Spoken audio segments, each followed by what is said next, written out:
Hello everyone and welcome to Take It Easy classes. My name is Aishwarya T. Anish.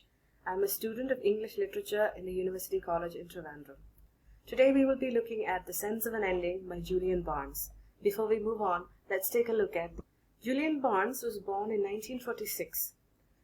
He studied modern languages at Oxford before going on to work for the Oxford English Dictionary Supplement as a lexicographer.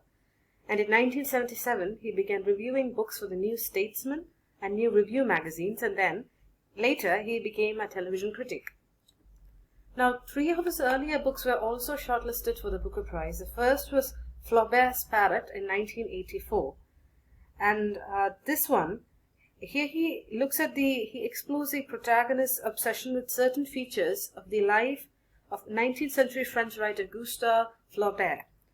And in 2000, Barnes would also make history with Arthur and George. Although it was published in 2005, it was also very critically acclaimed. And his latest work is the only story which was published in 2018.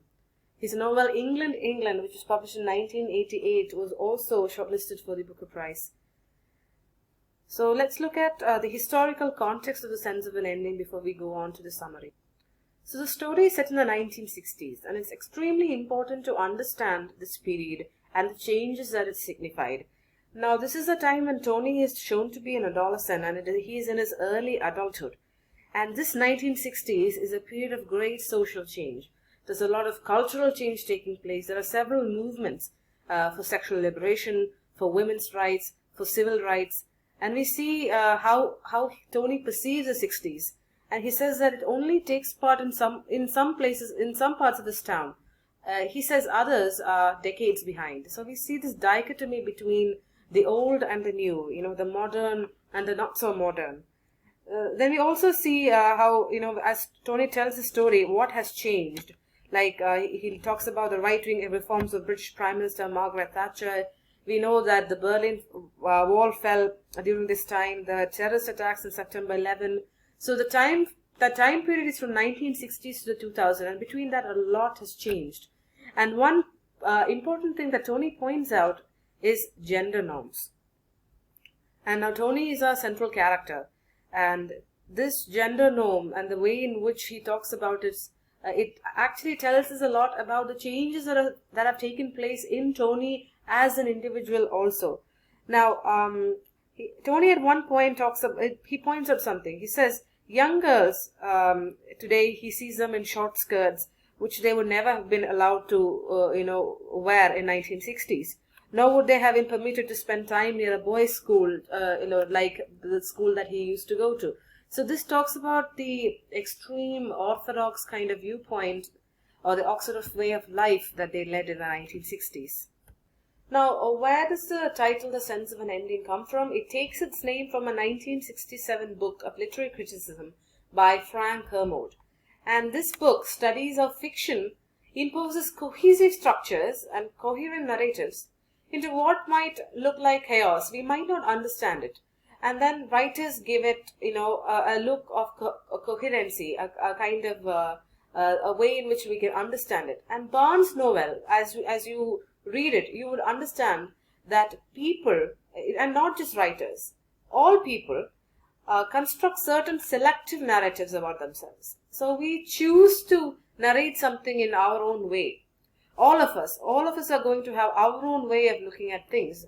And sometimes, he says, in these chaotic moments, in these moments which we cannot describe or understand, where it's utter confusion, an ending sort of provides it meaning.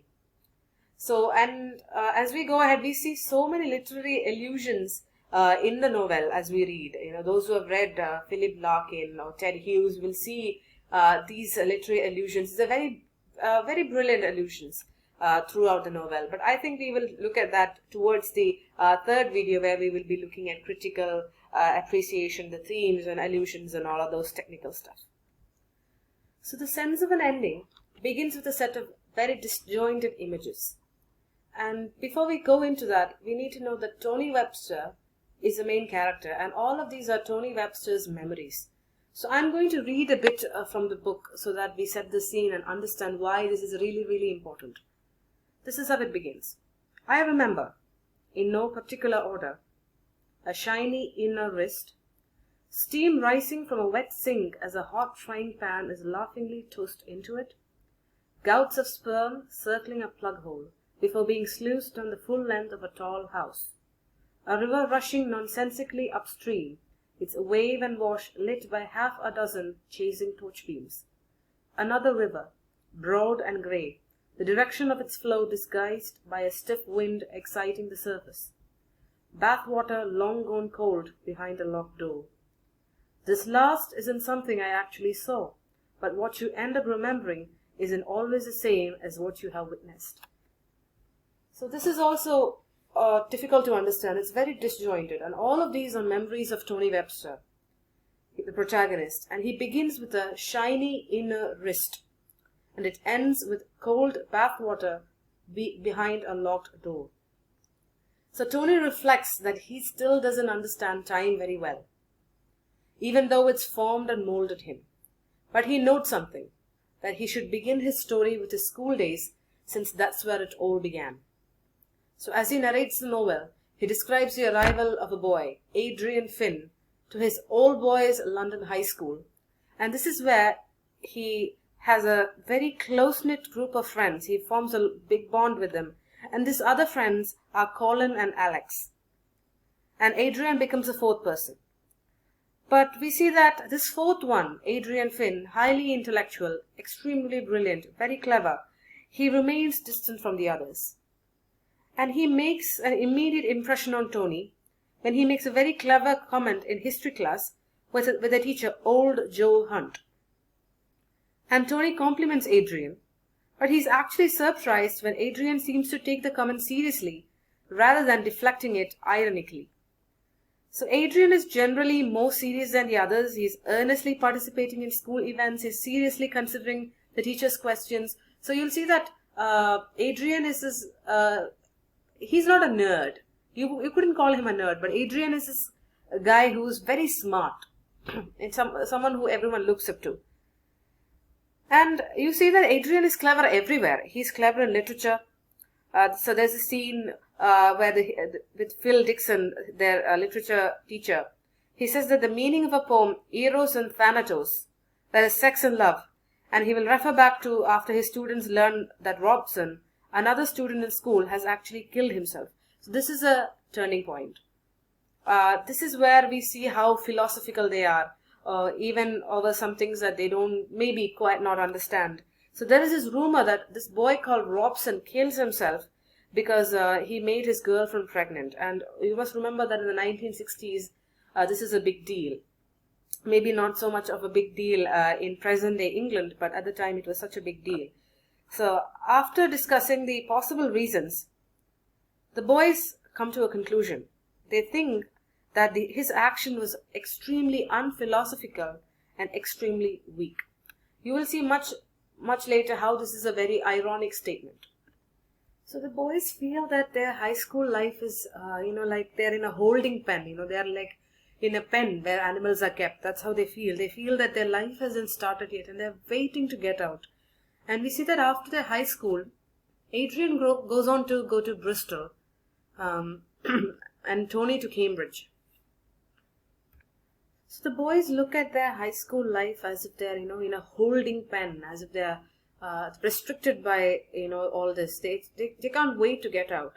And we see that after high school, Adrian goes on to go to Cambridge and Tony to Bristol. Clearly, Adrian is the smarter one. And Adrian is the only one of them who seems to have a, slightly more novelistic life and slightly more different than others. And ask what this difference is. The difference is that Adrian's parents are divorced.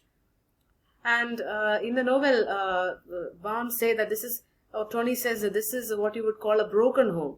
Nowadays, it's very common to have broken homes. There are several single parent families in England or in the rest of the world.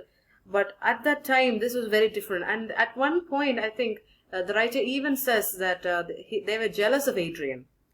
This is very rare, that a broken home is very rare. But Adrian is very, very personal about his life. He's very personal about his life. And what Tony remembers most about him is his intellect and nothing else. And in the last history class in the term, we see something. we see that Adrian is responding to old Joe's question. How are you going to define history? What is history? Some people might say that history is spoken by the victor, the person who wins a victory. It might be from his perspective, or it might be about the people who, it might be in the perspective of the people who have failed. And Adrian has an interesting thing to say. Adrian calls history the certainty that results from inadequate documentation meeting imperfect memory. So here is one of our main themes. Memory is an important theme here. And he actually uses Robson's suicide as an example. And I think if I decide to describe it now, everyone will fall asleep. And it's much better to form an understanding of it by reading the novel itself. So we see that the group of friends are dispersing, and then they go on to college. And this is where Tony, we don't know much about Adrian, but Tony has a girlfriend. And this girlfriend's name is Veronica Mary Elizabeth Ford. Now, Veronica is described as a nice girl. But Tony actually finds her intimidating. Because she loves poetry. Tony feels that her sense of music, which is very different from his, is a little more superior. She is very sophisticated. Very sophisticated taste in music. And she has a very different attitude, a very amused attitude when Tony tries to be clever. So Veronica looks like a more superior version, of Tony, and Tony feels inferior. This is where we start seeing a series of events where Tony feels highly inferior. So Tony is actually very eager to have what he calls a full sex with Veronica. Now, remember, 1960s is not so great a period of sexual freedom, but it was definitely a time when it was gaining momentum, and maybe especially among college students as well. But Veronica actually doesn't let him go all that far. And Tony is invited to Veronica's house to stay with them in Kent. And Tony is very uncomfortable because Veronica comes from a highly, what you would call a sophisticated family, a privileged family, a rich family. And he is extremely uncomfortable with Veronica's brother and father. Her brother Jack actually goes to Cambridge, and this makes him feel even more inferior. And even Veronica seems to be distancing herself from him, and the weekend is an absolute mess. We don't know what the mess is, but Tony is extremely uncomfortable. And the next morning, all of the family, that's Veronica, her brother Jack, and her father, goes on for a walk without Tony, without waking him up. And he's coming down. He's sitting with Sarah, and Sarah is Veronica's mother, and he's talking to her. And Sarah actually understands and realizes how much of an awkward trip it has been for Tony, and she actually tries to make amends. So Sarah Ford is also an important character. Keep her name in mind. So as Tony leaves on Sunday, Veronica waves at him, and then he feels a little bit of regret at not having spent a lot of time with her. And much later, when they meet again, Tony actually takes Veronica to meet his friends Colin and Adrian, and that's when he realizes that Jack is also at Cambridge and is much admired, and this increases his sense of inferiority. And later, Veronica and Tony continue dating during the second year also, and this is where you see Veronica actually letting him to take much more sexual liberties with him, and she also asks where he thinks the relationship is going, and that's a very important question. And this question makes him uncomfortable. Where is the relationship going? And he says that he prefers to live in the present and is peaceable. And this Veronica calls cowardly. So he reflects from the present day. Tony is reflecting from the present day as he remembers all this. And he thinks about Veronica, thinks about the time he took up at Bristol, his very few memories.